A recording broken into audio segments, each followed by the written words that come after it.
आज हम पढ़ेंगे, रिवाइज करेंगे क्रैब साइकिल को, वो भी सिर्फ और सिर्फ 2 मिनट्स में। सो फॉर क्रैब साइकिल, जो पहले ग्लूकोज है, ग्लूकोज से पायरुवेट कन्वर्ट होता है 3 कार्बन कंपाउंड में। जो पायरुवेट है वो डायरेक्ट एंट्री नहीं ले सकता क्रैब साइकिल में, so it's first convert into acetyl coenzyme A. Acetyl coenzyme ए में कन्वर्ट होने के लिए इसको लिंक रिएक्शन के थ्रू होना पड़ता है। तो लिंक रिएक्शन से ये एसिटाइल कोएंजाइम ए में कन्वर्ट होता है। एसिटाइल कोएंजाइम ए एंटर करेगा क्रैब साइकिल में। So for Krebs cycle we will study Krebs cycle में क्या होता है। ओक्सैलो एसिटिक एसिड जो पहले से प्रेजेंट होता है उसके साथ एसिटाइल कोएंजाइम ए कंबाइन हो जाएगा। एसिटाइल कोएंजाइम ए से कंबाइन होके ये बनेगा सिट्रिक एसिड। सिट्रिक एसिड से ये फिर नेक्स्ट स्टेप में बनेगा alpha keto glutaric acid.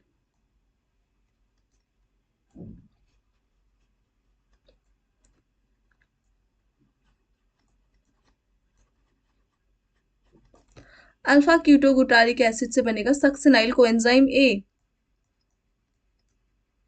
Succinyl coenzyme A से बनेगा सक्सिनिक एसिड, सक्सिनेट। सक्सिनेट से उसके देन इसके बाद क्या बनेगा, सक्सिनेट से बनेगा फ्यूमेरेट। फ्यूमेरेट से बनेगा ये मैलेट।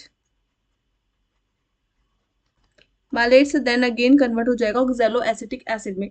जो एसिटाइल कोएंजाइम ए है ये 2 कार्बन कंपाउंड है। ऑक्सैलो एसिटिक एसिड क्या है, ओ ए 4 कार्बन कंपाउंड्स है। ये 4 कार्बन कंपाउंड जब 2 कार्बन कंपाउंड के साथ कंबाइन होते हैं तो 6 कार्बन कंपाउंड बनता है। जो अल्फा कीटोग्लूटारिक एसिड है वो क्या है, एक 5 कार्बन कंपाउंड है। इट मीन्स यहाँ पे कार्बन डाइऑक्साइड निकला होगा, डीकार्बोक्सिलेशन हुआ होगा। जब यहाँ पे डीकार्बोक्सिलेशन होता है तो यहीं पे एनर्जी का फॉर्मेशन हो जाता है NADPH+H का। अल्फा कीटोग्लूटारिक एसिड एक क्या है, 5 कार्बन कंपाउंड है, लेकिन सक्सिनाइल कोएंजाइम एक क्या है, एक 4 कार्बन कंपाउंड है।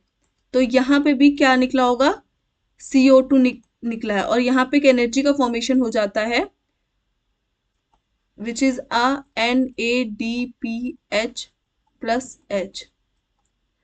ओके, सक्सिनाइल कोएंजाइम ये जब कन्वर्ट होता है सक्सिनेट में तो यहाँ पे फिर एक अगेन एक मॉलिक्यूल बनता है GTP का। और सक्सिनेट क्या है, एक 4 कार्बन कंपाउंड है। फ्यूमेरेट भी क्या है, एक 4 कार्बन कंपाउंड है। मैलेट भी 4 कार्बन कंपाउंड है। सक्सिनेट से जब फ्यूमेरेट में बनता है तो यहाँ पे एक और एनर्जी करेंसी का रिलीज होता है जिसे बोलते हैं FADS2। फ्यूमेरेट से जब मैलेट बनता है देन उसके बाद मैलेट से जब ऑक्सैलो एसिटिक एसिड अगेन बनता है तो फिर यहाँ पे एक अगेन करेंसी निकलती है NADPH+H का। ये है हमारी सिंपल सी क्रैब साइकिल। पहले ऑक्सैलो एसिटिक एसिड के साथ एसिटाइल कोएंजाइम में कंबाइन होगा तो ये क्या बनेगा, सिट्रिक एसिड।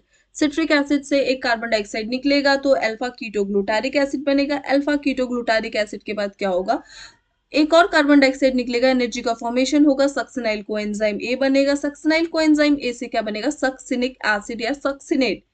फिर यहाँ पे एक मॉलिक्यूल निकलता है GTP का। सक्सिनिक एसिड के बाद ये बनता है फ्यूमारिक एसिड या फ्यूमेरेट बोलते हैं। यहाँ पे फिर एनर्जी निकलती है जिसको हम बोलते हैं FADS2। FADH फ्यूमेरेट से बनेगा मैलेट, मैलेट से बनेगा अगेन ये साइकिल, साइकिल मींस अगेन ये ऑक्सैलो एसिटिक हमारे पास रीजनरेट हो जाएगा, एक एनर्जी करेंसी फिर रिलीज होगी। इतनी सी सिंपल सी है क्रैब साइकिल।